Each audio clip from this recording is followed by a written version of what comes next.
All right. So today I want to talk about something that you're going to incur if you continue to go on this journey, as you continue to self improve, as you continue to go to the gym, as you continue to eat right, as you continue to get healthier, as you continue to get leaner. I'd say probably when you get around 15-ish% body fat, and your muscle mass starts to grow and you start to see real results. Why real results breed envy and hate, especially in the gym. So you would think that when you go to the gym, there would be a bunch of lean people that are in really good shape, that are locked in and doing everything that they have to do. That may be true if you're in Miami, if you're in LA, if you're in a big city like Houston, somewhere like that.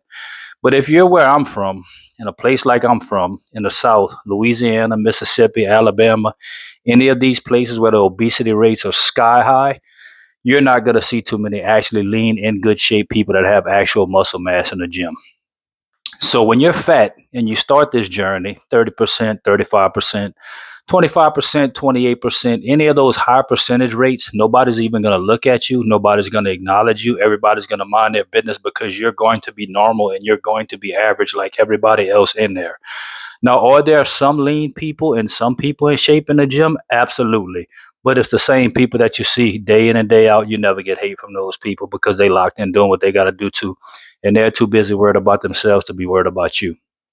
Now, this is what happens every day. My workout goes like this. I go to the gym 7 days a week. I don't live 7 days a week. I live 5 days a week, Monday through Friday.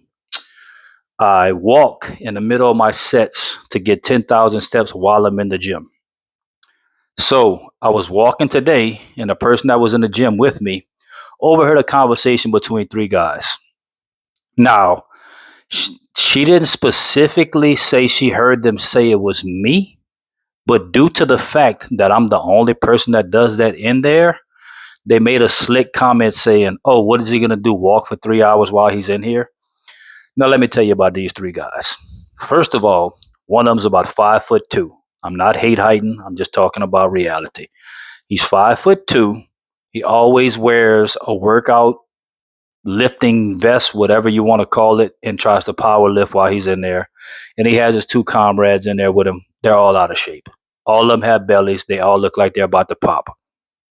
That's what's going to happen because whenever you do start to get lean, you start to see your abs, you get the muscle definition, and people see that you're actually grinding and really grinding, not coming in for a day and grinding, not coming in for a week and grinding, not coming in for a month and grinding, but consistently grinding for a significant amount of time.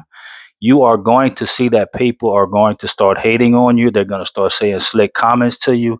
Some people may give you backhanded compliments. They may ask you questions and then question the question that you give them about why it's not going to work for them, all these kind of things. Then you have people that you inspire as well. Now, you will inspire more people than you get hate. So that's the good thing about it because your physique's going to inspire people without you having to say anything. And they're going to see your habits and not the words that you say. Another thing people do a lot is, I used to do this sometimes, and I also see a lot of men doing this too who are chubby, who have some muscle, but they have a fat suit on top of it. So what they do when they're in the gym is they gesture max. They're super loud. They're super obnoxious. They have to joke, make slick comments, do that, all that kind of stuff. Because you got to understand that when you really get your body in shape and you're really taking care of yourself and you're really doing your thing and you're really starting to see results, you are a mirror to them and it shows them everything that they want to be, but they're not willing to do. So once you start to get hate, once people start saying slick stuff, once you start getting backhanded compliments, you are going to realize that you are doing exactly what you're supposed to do. Because whenever you're normal, average, fat, part of the crowd, there's no reason for anybody to say anything about you because you're part of the gang. But once you remove yourself from being part of the gang and you start being something different, people are afraid of what's different. And that's okay.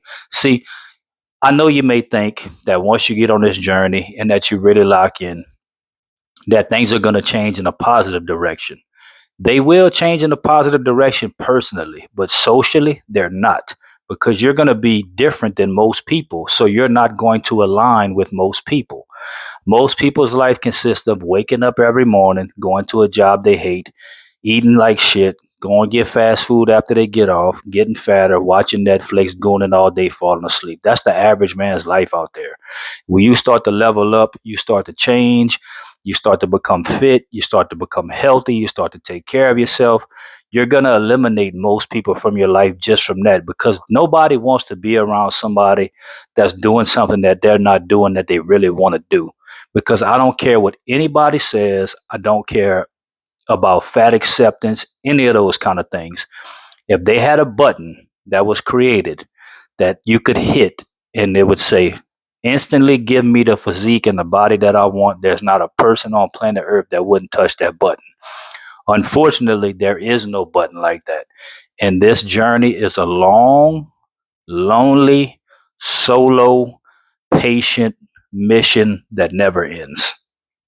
Because if you're doing this for an event, for a time, for a place, for a girl, for anything like that, once that place, time, event, or girl is not there, or you don't get her, or something like that happens, you're going to quit. That's why you have to change your identity in the beginning. Shout out to all the content creators that says your identity must change first before your body does. I'm going to make a video about that too. You have to change your identity on the first day of this journey. You have to change your identity. It is the most important thing that you can possibly do. Even if you're 400 pounds, 300 pounds, 350 pounds, 50% body fat, 40% body fat, whatever body fat percentage you are, and whatever your body composition is at that time, you have to start from day one living like you're already at your goal. What I mean by that, day one, you have to do the bare minimum. You have to at least track and weigh all of your foods. You have to eat in a deficit. You need to download a calorie tracker. You need to Google stuff that's not on a calorie tracker. Add it to it with whatever foods that they have that are equal in calories. You have to get at least 10,000 steps a day. I get way more steps than that. I get between 20, 25,000 a day.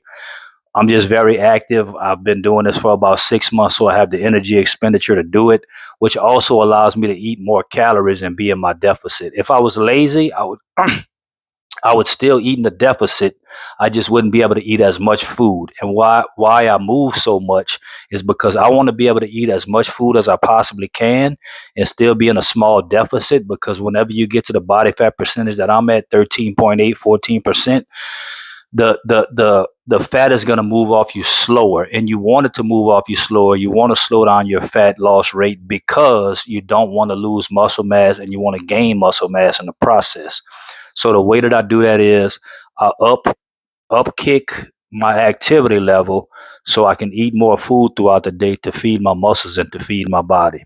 So I just wanted to let y'all know that you're going to get more hate than love on this journey, but the few people that you get love from is going to be genuine.